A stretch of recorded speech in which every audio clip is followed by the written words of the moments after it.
Dunia ya soka imepigwa na simanzi kubwa kufuatia kifo cha kipa kijana mwenye kipaji kutoka Senegal aliyejulikana kwa jina la Sékou Touré, aliyefariki dunia akiwa na umri wa miaka 18 pekee.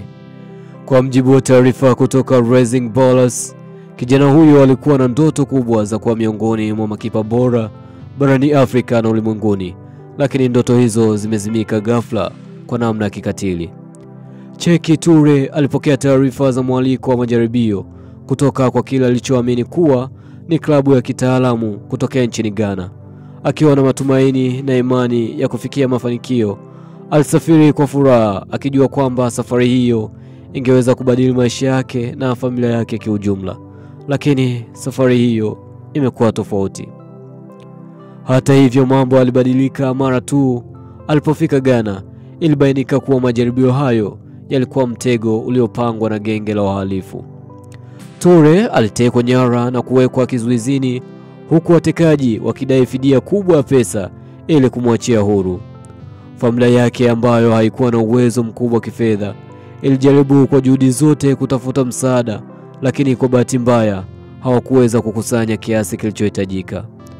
Muda uliendelea kuyoyoma na hatimaye taarifa za kifo chake zikatangazwa, habari ambayo imeacha taifa la Senegal likiwa katika majonzi makubwa.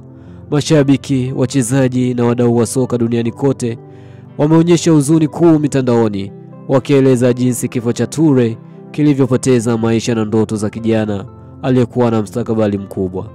Ni tukio linaloibua maswali mengi kuhusu usalama wa vijana wanaotafuta nafasi za kucheza soka nje ya nchi, ambapo matapeli wamekuwa wakitumia ndoto zao kama njia ya kupata fedha kwa udanganyifu.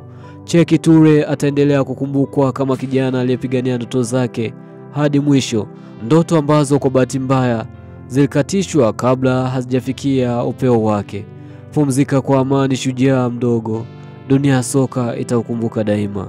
Mwenyezi Mungu ametoa na Mwenyezi Mungu ametoa. Jina la Bwana lihimidiwe. Naitwa Mr. Baro, the king of all black men. And that's the whole wide one, that's my name. Lakini pia ukishindwa jina hilo unaweza kuniita crush wa dadako, utakuwa hukosea.